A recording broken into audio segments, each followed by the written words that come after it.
வாக்களிக்கும் உரிமை உள்ள 543 பேர்களில் தமிழகத்தைச் சேர்ந்தவர்கள் 39 பேர் மட்டும்தான். அதை ஒப்பிட்டு பார்த்தா மிக மிக மிக சிறுபான்மை. அது இது பூத கண்ணாடி வைத்து பார்த்து தெரிந்து கொள்ளக்கூடிய ஒரு சிறுபான்மை. 543ஓடு ஒப்பிடும் பொழுது இந்த 39, இந்த சிறுபான்மை தமிழ்நாட்டுக்குரிய எதையும் சாதித்துக் கொள்ள முடியாத சிறுபான்மையாக இருக்கிறது. இந்தி பேசக்கூடிய, இந்தி தாய்மொழியா இல்லையா என்பதல்ல, இந்தியை கல்வி மொழியாக, இந்தியை ஆட்சி மொழியாக ஏற்றுக்கொண்டிருக்கின்ற,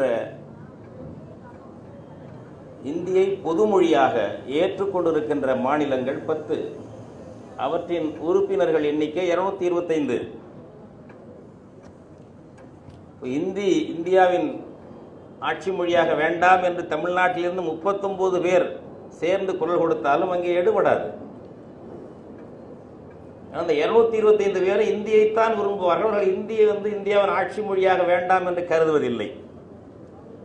போஜ்புரி, மைத்திலி, அவதி, கல்யாணி போன்ற மொழிகளை வளர்க்க வேண்டும் என்று விரும்புகிறார்கள். ஆனால் இந்தியை அவர்கள் மறுப்பதில்லை. அவருடைய கல்வி மொழி அதுதான்.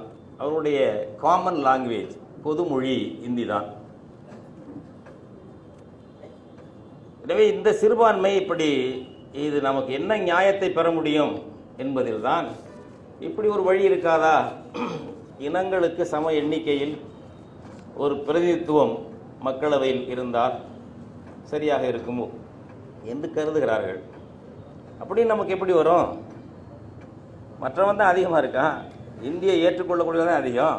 மாநிலத்துக்கு 10 என்று வைத்தால் கூட அவர்கள் அந்த 10 மாநிலத்திலையும் 100 பேர் வந்துடுவாங்க. அப்புறம் ஆரியத்திற்கும் சமஸ்கிருதத்துக்கும் உட்பட்ட மொழி இனங்கள் இருக்கின்றன. அவையும் அந்த இந்தி தான் பொதுமொழி, அது ஆட்சி மொழி என்பதை ஏற்றுக்கொள்ளும். நமக்கு 10னா நம்ம 10ஓட தான் நிற்போம். தமிழ்நாட்டுக்கு ஒரு மாநிலத்துக்கு 10 என்றால் நாம் 10ஓட தான் இருப்போம். அவர்கள் வேற்று இனத்தார், குறிப்பாக இந்தியை ஏற்றுக்கொண்டு இருக்கக்கூடிய இனத்தார் பெரும்பான்மையாகத்தான் இருப்பார்கள். அந்த வகையிலும் கூட நமக்கு மக்களவையில் ஒரு சம பிரதிநிதித்துவம் கிடைக்காது. அது வாய்ப்பே இல்லை. ஒரு அவல குரல், அப்படியாவது நமக்கு நீதி கிடைக்காதா, நியாயம் கிடைக்காதா என்று எண்ணக்கூடிய ஒரு குரல். இதில் நாம் ஏன் சிறுபான்மையானோம்? 7,21,00,000 பேர் தமிழ்நாட்டில் வாழ்கிறோம். நாம் எப்படி சிறுபான்மை? பிரான்ஸ் நாட்டினுடைய மக்கள் தொகை 6,59,51,611, நம்மை விட குறைவு பிரான்ஸ். அவன் எங்கேயாவது சிறுபான்மையா இருக்கானா? அவனை விட கூடுதல் மக்கள் தொகை கொண்ட நாம் ஏன் சிறுபான்மையானோம்? பிரித்தானியாவுடைய மக்கள் தொகை 6,33,95,574. அவனை யாரையாவது சிறுபான்மை என்று சொல்கிறார்களா? 7 கோடி பேர் இருக்கின்ற நாம் எப்படி சிறுபான்மையானோம்? இத்தாலி மக்கள் தொகை 6,14,82,297. அவனை யாரும் சிறுபான்மை என்று சொல்வதில்லை. அவனை விட 1 கோடி மக்கள் தொகை கூட உள்ள நாம சிறுபான்மையாக இருக்கிறோம்.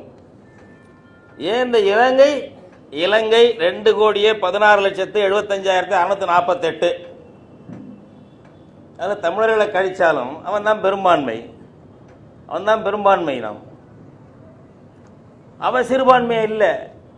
ஆனால் 7 கோடி பேர் தமிழ்நாட்டில் வாழ்ந்து நாம் சிறுபான்மையா இருக்கிறோம். ஏன்?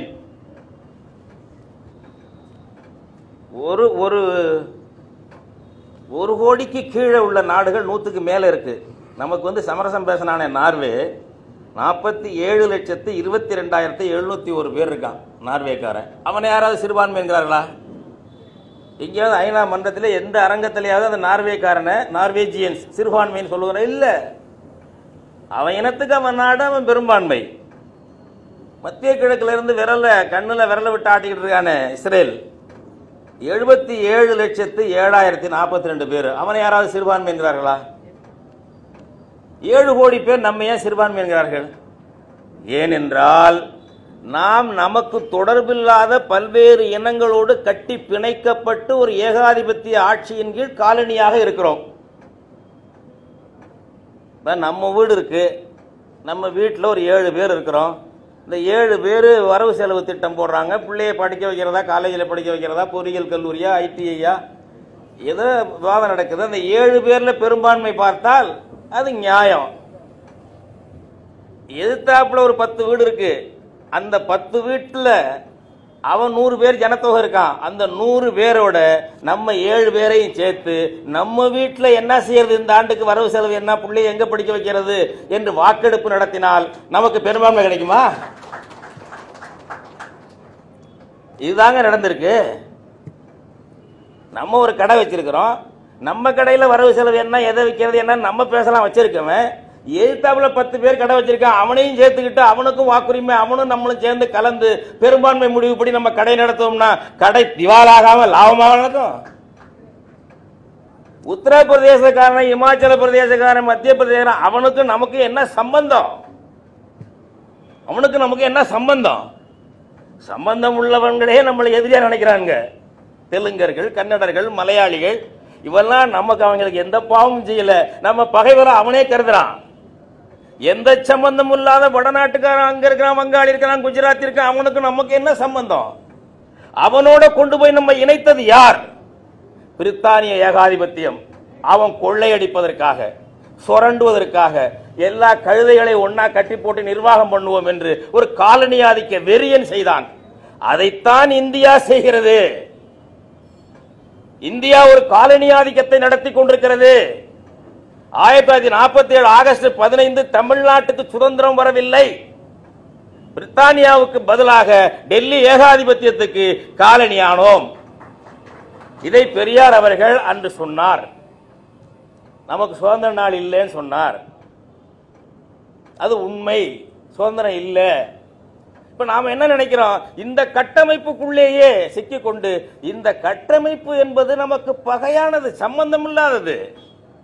அவன் பள்ளிக்கூடத்தில் சொல்லி தர்றான், அலெக்சாண்டர் இந்தியாவின் மீது படையெடுத்தான். எங்கடா இந்தியாவின் மீது படையெடுத்தான்? அப்ப இந்தியா இருந்ததா? ஃப்ராடு, திருட்டு பசங்க. ஒரு உளவியலை உருவாக்குறான். அலெக்சாண்டர் காலத்திலே இந்தியா இருந்தது போல கயவர்கள், அறிவு கயவர்கள். தட்சசீலத்தின் மீது படையெடுத்தான். அது கூட இப்ப இங்க இந்த பாகிஸ்தான்ல இருக்கு. இந்தியாவின் மீது படையெடுத்தான். இவனுக்கு ஒரு படிக்கிற பசங்களுக்கு ஒரு உணர்ச்சி, ஐயோ நம்ம நாட்டின் மீது படையெடுத்தானா? அப்பெல்லாம் நம்ம நாட்டில் பாரி, காரி, ஓரி எல்லாம் வள்ளல் பண்ணிட்டு இருந்தாங்க. நல்லா மயிலுக்கு போர்வையை போத்தி விட்டுக்கிட்டு என்ன வள்ளல்கள், கடையேழு வள்ளல்கள் சிறப்பாக ஆண்டு கொண்டு மக்கள் தன்னறிவோடு வாழ்ந்த காலம் அது. அலெக்சாண்டருக்கு வந்த போது அவனுக்கு என்ன, அவனுக்கு நமக்கு என்ன சம்பந்தம்? அவன் நம்மளோட வந்தானா?